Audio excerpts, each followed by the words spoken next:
لما اتعرض مسلسل رحلة السيد أبو العلا البشري سنة 1985، كان في وجه جديد جميل. عملت دور هالة بنت الفنانة كريمة مختار في الأحداث، وكانت دي التجربة الأولى والأخيرة بالنسبة لها، ونجحت فيه نجاح كبير. وفضلت صورة هذه الفنانة الجميلة في الأذهان، والناس تسأل هي الفنانة دي راحت فين وليه اختفت فجأة. الفنانة دي اسمها ميرفت زكريا، وكانت بتعشق التمثيل، وكان حلم حياتها إنها تبقى ممثلة محترفة.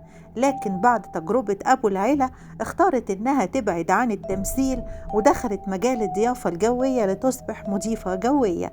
وجمالها وهيئتها الجذابة سهلت عليها الدخول في هذا المجال، وبالفعل دخلت هذا المجال وفضلت تقريبا 30 سنة لغاية 2016، لغاية ما كانت نهايتها في طيارة.